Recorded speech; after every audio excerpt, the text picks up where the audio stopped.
La parole est à monsieur Jean-Claude Boucher. Merci, Monsieur le Président. Ma question s'adresse à Monsieur le Premier ministre. Dimanche 25 avril, un homme abattu. 17 juillet, descente d'un commando armé. 23 juillet, descente d'un commando armé, un ado blessé. 4 août, 2 hommes casqués font feu, pas de blessés. 24 août, fusillade, 2 blessés. 21 septembre dernier, tir de fusil à pompe, les élèves sont confinés dans les écoles. Marseille, Paris, quartier nord? Non. Je vous parle d'une petite et charmante ville de province, Monsieur le Premier ministre, que vous connaissez bien, Cavaillon. Je vous alerte également sur le guet-apens qu'ont subi les policiers de Carpentras ce week-end, comme ces événements qui arrivent trop souvent dans les petites villes de France. Le 22 juillet dernier, je vous ai écrit pour vous alerter sur la situation terrible que Cavaillon et son quartier du Dr Heim sont en train de vivre. L'affrontement de bandes rivales au milieu de la population sur fond de trafic de drogue. Malheureusement, mon courrier est resté sans réponse. Depuis, rien n'a changé. Les habitants ont peur et n'osent plus sortir de chez eux. Bien sûr, M. Darmanin est venu au mois d'août à Cavaillon pour annoncer 5 postes de policiers supplémentaires, en réalité seulement des remplacements. Il a aussi annoncé la création d'une BAC de nuit, mais en 2022. Et des CRS sont venus quadriller le quartier pendant 7-10 jours. Mais nous nous trompons de combat, nous sommes en guerre et nous devons lutter avec des moyens concrets, immédiats et pérennes. Monsieur Darmanin, laissez les CRS pendant 6 mois, sans discontinuer.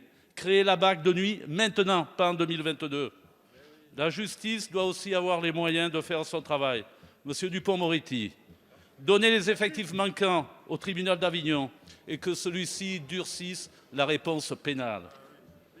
Les lois de la République doivent être respectées et la peur doit changer de camp. Chers collègues. La parole est à monsieur Gérald Darmanin, ministre de l'Intérieur.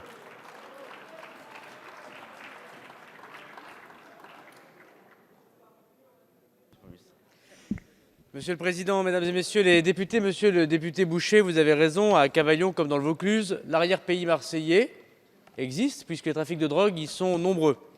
Ils sont nombreux à Avignon, où nous avons tous une pensée, je le sais, pour le brigadier Masson. Ils sont évidemment présents aussi à Carpentras et ils sont présents à Cavaillon. Vous qui avez été maire pendant 9 ans de la commune de Cavaillon, vous savez que c'est aussi l'urbanisme et la concentration urbaine et les difficultés de sécurité de votre ville qui poussent une grande partie d'arrière-pays marseillais à mener ces trafics dans le sud, dans le nord des Bouches-du-Rhône ou dans le sud du Vaucluse. Vous savez le travail que font les effectifs de police, dont nous avons augmenté les effectifs, monsieur le député, après une longue baisse, puisque lorsque nous sommes arrivés en responsabilité, il n'y avait que 48 gardiens de la paix au commissariat de Cavaillon. Et monsieur le député, je veux vous dire, et c'est dommage de ne pas les avoir cités, 53% de plus de garde à vue dans votre commune depuis le début de l'année. 70% de procédures de lutte contre les stupéfiants. Moins 15% d'atteintes aux biens. Moins 8% d'atteintes aux personnes. 22 trafics démantelés en 2020 et, monsieur le député, déjà 18 depuis le début de cette année. Alors oui, il y aura des augmentations de police. Nous sommes le premier gouvernement à le faire dans votre commune et votre circonscription. Monsieur le maire de Cavaillon, qui vous a succédé il n'y a pas si longtemps, me remercie encore récemment dans le journal. Oui, monsieur le député, vous avez raison, il faut travailler avec la justice. Les procureurs de la République étaient présents lors de ma venue au mois d'août. Et lorsque vous avez écrit à monsieur le Premier ministre, il m'a demandé de venir à Cavaillon, où je n'ai pas eu malheureusement le loisir de vous rencontrer.